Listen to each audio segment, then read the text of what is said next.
Hi అండి, welcome to పెసిస్ kitchen. ఈరోజు వీడియోలో వంకాయ కారం ఫ్రై ఏ విధంగా తయారు చేయాలో మీకు చేసి చూపించబోతున్నాను.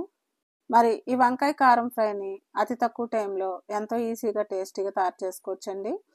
మరి ఈ వంకాయ కారం ఫ్రైని వేడివేడి అన్నంలో వేసుకుని తింటే ఎంతో టేస్టీగా ఉంటుందండి.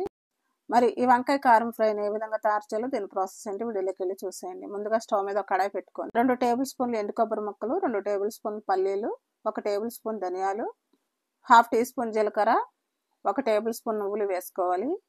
ఇప్పుడు వీటిని అన్నిటిని కూడా మంటని లో ఫ్లేమ్లోకి మార్చుకొని కొంచెం సేపు డ్రై రోస్ట్ చేసుకోవాలి. ఇప్పుడు వీటిని కొంచెం సేపు డ్రై రోస్ట్ చేసుకున్న తర్వాత స్టవ్ ఆఫ్ చేసేసుకొని ఇప్పుడు ఒక మిక్సీ జార్ తీసుకొని మిక్సీ జార్లో వీటిని వేసుకోవాలి. ఇప్పుడు ఈ మిక్సీ జార్లోనే 7 వరకు వెల్లుల్లి రేకులు వేసుకోవాలి. 2 టేబుల్ స్పూన్లు కారం వేసుకోవాలి. ఇప్పుడు ఈ మిక్సీ జార్ మేము మూత పెట్టుకొని వీటిని అన్నిటిని కూడా ఫైన్ పౌడర్లా చేసుకోవాలి. ఇప్పుడు ఈ విధంగా ఫైన్ పౌడర్లా చేసుకున్న తర్వాత ఇప్పుడు ఈ మసాలా పొడిని పక్కన పెట్టేసుకుందాం. ఇప్పుడు స్టవ్ మీద ఒక కడాయి పెట్టుకొని 2 టేబుల్ స్పూన్ల ఆయిల్ వేసుకోవాలి. ఆయిల్ హీట్ ఎక్కిన తర్వాత 1 టేబుల్ స్పూన్ శనగపప్పు, 1 టీ స్పూన్ మినపప్పు, 1/2 టీ స్పూన్ ఆవాలు, కొంచెం కరివేపాకు వేసుకోవాలి. ఇప్పుడు వీటిని అన్నిటిని కూడా కొంచెం సేపు వేయించుకోవాలి. ఇప్పుడు దీంట్లోనే ఒక మీడియం సైజు ఉల్లిపాయని చిన్న చిన్న ముక్కలుగా కట్ చేసుకొని వేసుకోవాలి.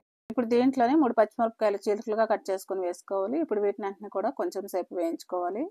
ఇప్పుడు దీంట్లోనే 1/2 కేజీ వంకాయలను తీసుకొని చిన్న చిన్న ముక్కలుగా కట్ చేసుకొని శుభ్రంగా వాష్ చేసుకొని దీంట్లో వేసుకోవాలి. ఇప్పుడు ఈ వంకాయ ముక్కల్ని ఒకసారి బాగా కలుపుకొని ఇప్పుడు ఈ వంకాయ ముక్కల మీద మూత పెట్టుకొని 2 నిమిషాలు మీడియం ఫ్లేమ్లో కుక్ చేసుకోవాలి. ఇప్పుడు 2 నిమిషాలు అయిన తర్వాత మూత తీసి ఇప్పుడు ఈ వంకాయ ముక్కల్ని ఒకసారి బాగా కలుపుకోవాలి. ఇప్పుడు ఈ వంకాయ ముక్కల్లో 1/2 టీ స్పూన్ వరకు పసుపు వేసుకోవాలి. ఇప్పుడు ఈ పసుపు కూడా మొత్తం మిక్స్ అయ్యేటట్టు ఒకసారి బాగా కలుపుకోవాలి. ఇప్పుడు ఈ వంకాయ ముక్కల మీద మూత పెట్టుకొని 2 నిమిషాలు కుక్ చేసుకోవాలి. ఇప్పుడు 2 నిమిషాలు అయిన తర్వాత మూత తీసి ఇప్పుడు మరలా వంకాయ ముక్కల్ని ఒకసారి బాగా కలుపుకోవాలి. ఇప్పుడు ఈ వంకాయ ముక్కల్లో రుచికి తగినంత సాల్ట్ వేసుకోవాలి. ఈ సాల్ట్ కూడా మొత్తం మిక్స్ అయ్యేటట్టు ఒకసారి బాగా కలుపుకోవాలి. ఇప్పుడు ఈ వంకాయ ముక్కల మీద మరలా ఒకసారి మూత పెట్టుకొని 2 నిమిషాలు కుక్ చేసుకోవాలి. ఇప్పుడు 2 నిమిషాలు అయిన తర్వాత మూత తీసి ఈ వంకాయ ముక్కల్ని ఒకసారి బాగా కలుపుకోవాలి. ఇప్పుడు ఈ వంకాయ ముక్కలు బాగా ఫ్రై అయినాయండి.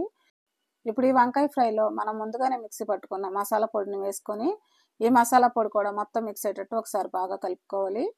ఇప్పుడు ఫైనల్గా ఈ వంకాయ ఫ్రైలో కట్ చేసిన కొత్తిమీర ఆకులు వేసుకొని ఈ కొత్తిమీర ఆకులు కూడా మొత్తం మిక్స్ అయ్యేటట్టు ఒకసారి బాగా కలుపుకోవాలి.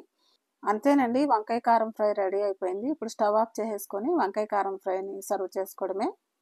మరి ఎంతో ఈజీగా టేస్టీగా ఈ వంకాయ కారం ఫ్రైని తయారు చేయడం చూసారు కదా. మరి ఎంతో టేస్టీగా ఉండే ఈ వంకాయ కారం ఫ్రైని మీరు కూడా ఇంట్లో ప్రిపేర్ చేసుకుని ఏ విధంగా వచ్చిందో నాకు కమెంట్ చేయండి. నా వీడియోస్ కనుక మీకు నచ్చినట్లయితే ఇప్పుడే సబ్స్క్రైబ్ చేసుకుని బెల్ ఐకాన్ ప్రెస్ చేయండి.